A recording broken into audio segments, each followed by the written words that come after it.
Chers petits amis, voici un disque de longue durée où vous pourrez retrouver les personnages imaginés par Walt Disney. Je vais vous lire l'histoire de Winnie l'ourson et le tigre Boom, que vous pourrez suivre avec moi sur votre livre. Vous saurez que le moment est venu de tourner la page lorsque vous entendrez la fée Clochette. Elle fera tinter ses petites cloches comme ceci. Et maintenant, commençons.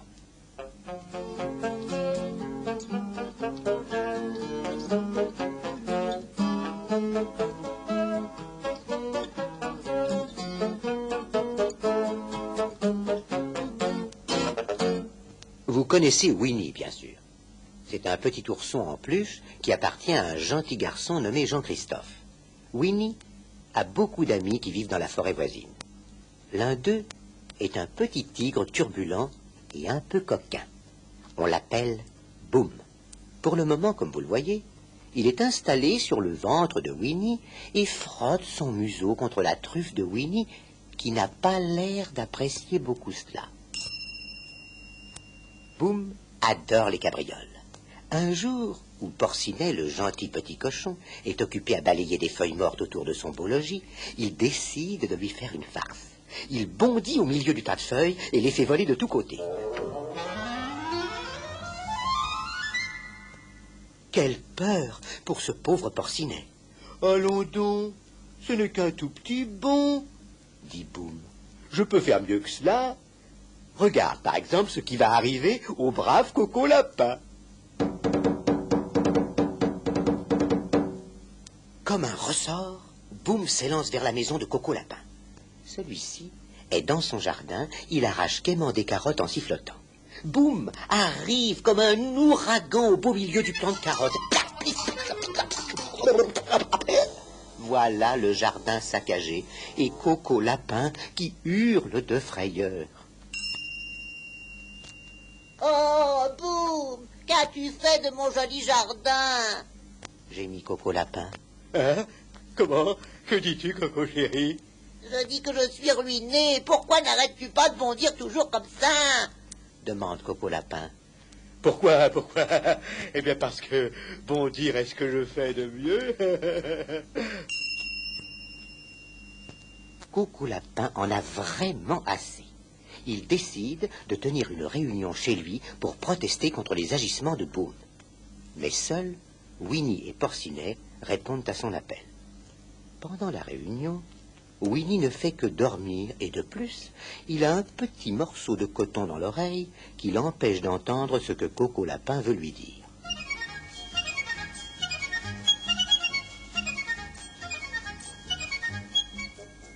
Enfin, les trois amis décident d'emmener Boom au fond de la forêt pour une longue promenade.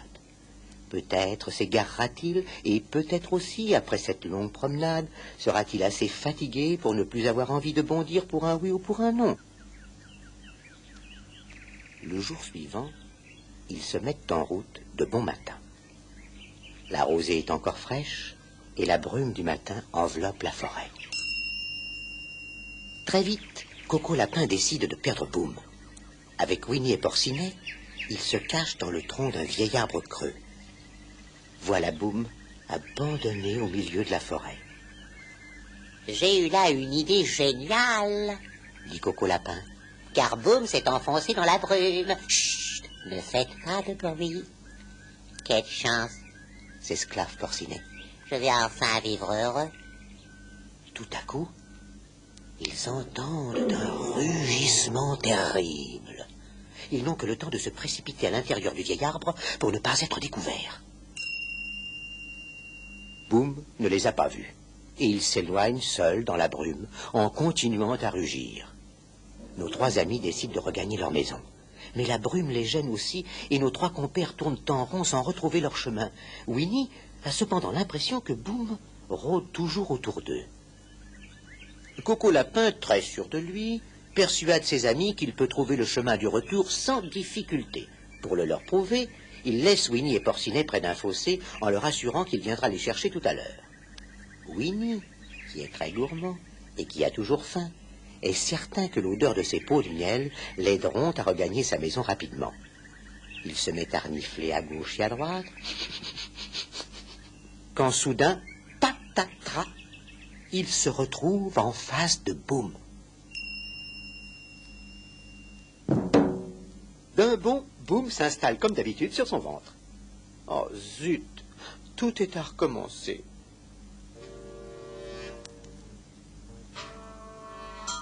Pendant ce temps, Coco Lapin, qui s'est perdu, rôde tout seul au milieu des bois enveloppés de brume.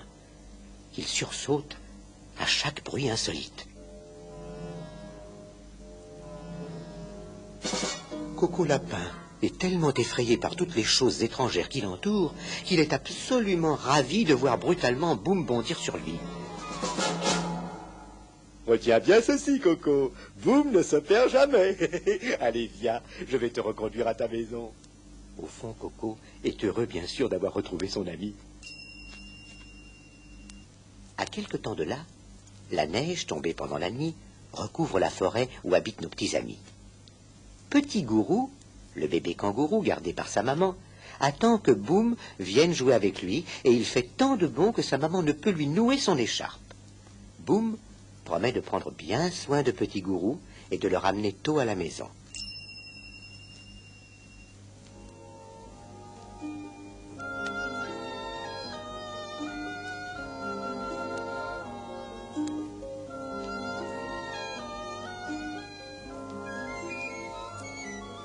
En revenant de leur promenade, ils s'arrêtent devant un joli petit lac tout gelé et qui borde la maison de Coco Lapin.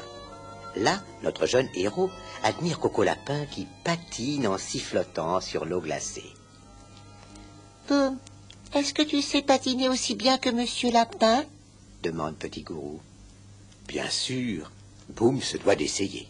Il s'élance soudain dans une glissade spectaculaire, entraînant Petit Gourou après lui, et non seulement il fait tomber Coco Lapin, mais il enfonce la porte de la maison de son ami. La chute est très brutale et... quel gâchis!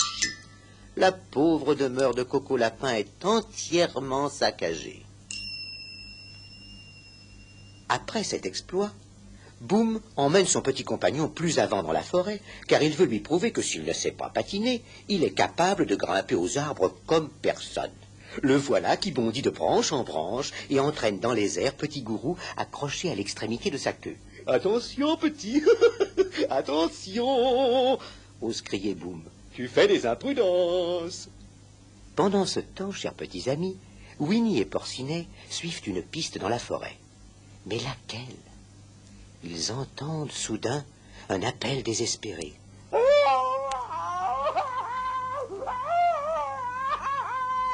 C'est ainsi que crie un chat sauvage avant de vous bondir dessus, venant on ne sait d'où. En fait, ce n'est pas du tout un chat sauvage. Ce n'est que Boum et Petit Gourou. Petit Gourou parvient à dégringoler de l'arbre et à sauter dans la poche de Jean-Christophe qui a rejoint ses amis. Mais Boum, lui, agrippé à une branche flexible au sommet de l'arbre, ressemble à un vrai pantin. Quel spectacle! Boum a peur de sauter et pourtant, il faudra bien le sauver. Alors moi, qui vous raconte cette histoire, j'ai décidé de l'aider. J'ai un peu incliné le dessin du livre. Boum pourra ainsi lâcher sa branche et se retrouver à nouveau parmi ses amis. Pendant qu'il est perché là-haut, Boum jure, s'il redescend sain et sauf de cet arbre, de ne plus jamais bondir sur ses amis. Quelle dure promesse quand on s'appelle Boum. Vous avez bien entendu sa promesse, s'exclame Coco Lapin.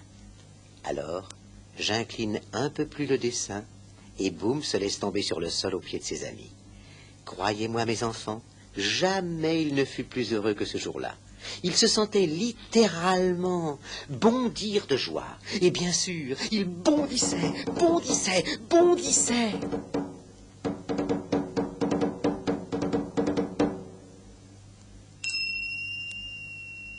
Oh, Boum, tu nous as pourtant promis, lui dit Coco Lapin.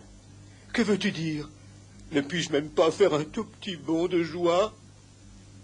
Boum, soudain, se rend compte de ce que peut être une vie sans bondir. L'œil triste, la tête basse, de ses amis, comme il semble malheureux. Alors, ses amis réalisent tout à coup qu'ils ont fait une erreur. Coco Lapin lui-même l'admet. D'un commun accord, ils rappellent leur grand ami et lui demande de rester celui qui a toujours été Boum le tigre qui bondit. Oh, quelle surprise! Boum ne se sent plus de joie. Quelle aurait été son existence sans faire des bonds? Merci mes amis! Oh, merci de tout cœur! Hurle-t-il en bondissant. Et boum, badaboum, badaboum, badaboum. Boum, badaboum, badaboum. Le voilà reparti pour une existence heureuse.